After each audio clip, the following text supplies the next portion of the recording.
Hi everyone, this is Ralph from Pacemaker, and I'm here with my friend, career coach, mentor, Robert. Tell us who you are. Hi, everyone. My name is Robert Hislop. I am a career coach and also a career development strategist. I help people level up in their career in terms of I teach and help you learn to negotiate for a better salary, how to prepare for an interview by doing mock interviewing, and all the wonderful things that we do when you're now looking to pivot or grow in your career.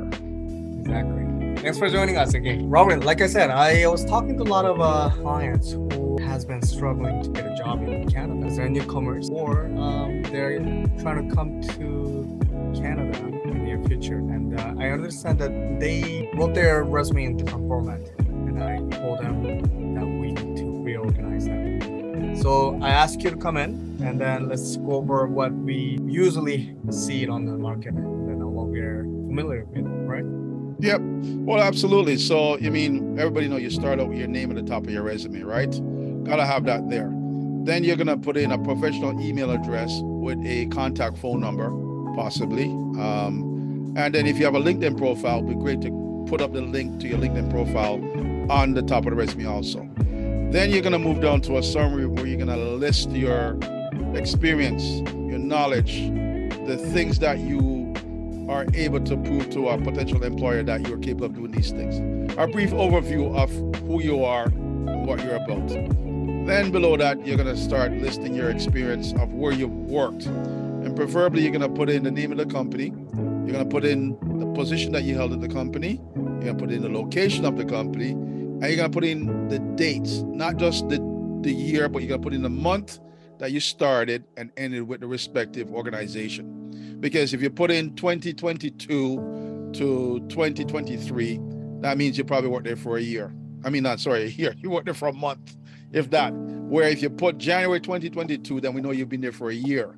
So you want to show consistency. So you're going to list it in chronological order, going backwards from your most current position to the one before that, to the one before that, to the one before that. Now, I have read where, depending on your age, you don't want to outdate yourself and put every job that you've had. You want to put probably the most 3 current positions. And then below that, you might want to put other places that you've worked where you just list the name of the company, the position, and the years of service that you were there and leave it at that. Your objective is to try and keep your resume to, they say, 1 to 2 pages, right? It's a ongoing topic that's open for discussion. There's some people that say, list everything that you've done, and some 1 to 2 pages. As we know, Ralph, sometimes recruiters, HR people are not given the time to read a long Bible. So try and be brief and concise and consistent. And then once you've done the listing of the positions, then you're going to put in potentially if you have any certification, depending on your background and your experience, right? And then below that, you're going to put in your education, like where you went to school, if you have gotten degrees and the diplomas. Again, you don't put the years necessary that you went to school, just want to put the year that you graduated. If you didn't graduate, then you put the years that you went so people can differentiate that you didn't graduate without asking the question. And one thing that is also open for discussion these days, you don't put the references on the resume anymore. So you don't put the name of the 3 people that they're going to utilize for them to call. Let the organization ask you for those names so that you can prep those people to tell them, I've given your name as a reference because this particular company I've applied for, this is the position. So you want to keep it brief and to the point. So hopefully, Ralph, that has covered basically what your resume should look like for a newcomer to the country. What do you say, my friend? Yeah. Quick question about the educations. A lot of people just put the university, college they went to, and that's it. Why is it important to put the relevant courses that you took? Well, again, if you graduated, you put whatever your degree or diploma is in. You never know who is sitting across the table. Maybe they even went to the very same school. Maybe they have a relative that went to that school or a cousin. And that would lead us down another direction in our conversations where that would come into networking. Because again, people like familiarity. So if they see something that's familiar to them, that will prompt them to want to get you a little bit more knowledgeable of who you are, your background, and so on and so forth. Exactly. let's talk about ATS briefly. Still, there are a lot of people who don't know about the ATS, and if you could just briefly tell us what it is, that'd be great. Well, again, that's another hot topic in the career space these days. ATS has an applicant tracking systems, right? Whereas when you submit your resume, the algorithms on the other end of the company is the one that actually reads the resumes first, picks out the ones that are most applicable to the position that you've applied for, and presents them to a human being who's gonna now do a secondary read and decide whether they want to bring you in for an interview. Now, one of the things, as we know, when you're applying for a job, you want to tailor your resume specifically to that opportunity, right? You're gonna look for some of the responsibilities that may coincide with some of the things that you've done, right? You're not necessarily gonna apply for a job where you have no knowledge, no experience in it. So you can sometimes take some of the actual listings from the job description and include that in your resume if you have done those things. If you haven't done them, then it's kind of pointless because you're not gonna get very far. So you also want to use keywords, right?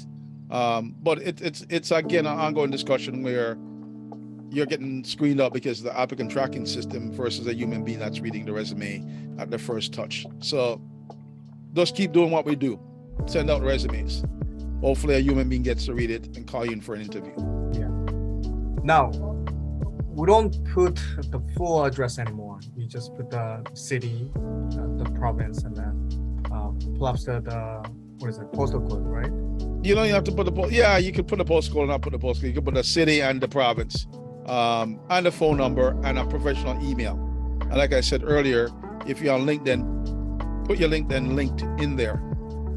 Again, because you never know who might be in your LinkedIn network that might be connected to the person that's interviewing you. Yeah. And sometimes people will go and take a look at your LinkedIn profile to kind of see what your social media presence is like, the things that you commented on and like. So that's just another way of making yourself more marketable. Exactly. Now, it's the most important thing about your resume is your LinkedIn profile, right? Mm-hmm.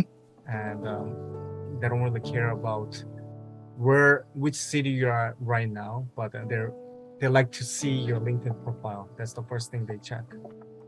Yeah, because again, you kind of get a sense of who the individual is. And it kind of gets a little dicey again, because most people have a picture of themselves on their LinkedIn profile. Sometimes you might be screened out, but we can't worry about that. Well, that's not the conversation for today.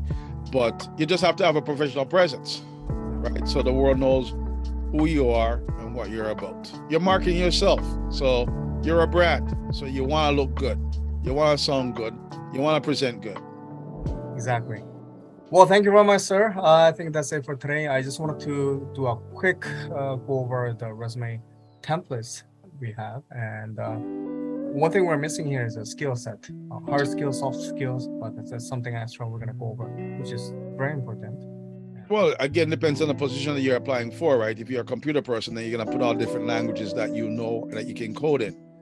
If you're a non-professional person and you have technical skills, then you're going to put that in. So it all depends on who you are, where you're in your career, and what is that you're applying for, and what is it that you want to do. So it's not a one-size-fits-all kind of thing. It's something that you're going to tailor make specifically for yourself to get the opportunity and the job that you want.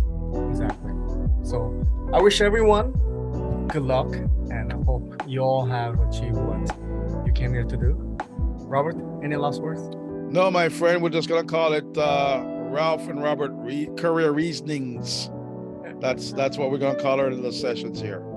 So, all right, my friend. All right, I'll see you next week. All right, take care. Yes, sir. Have a good one.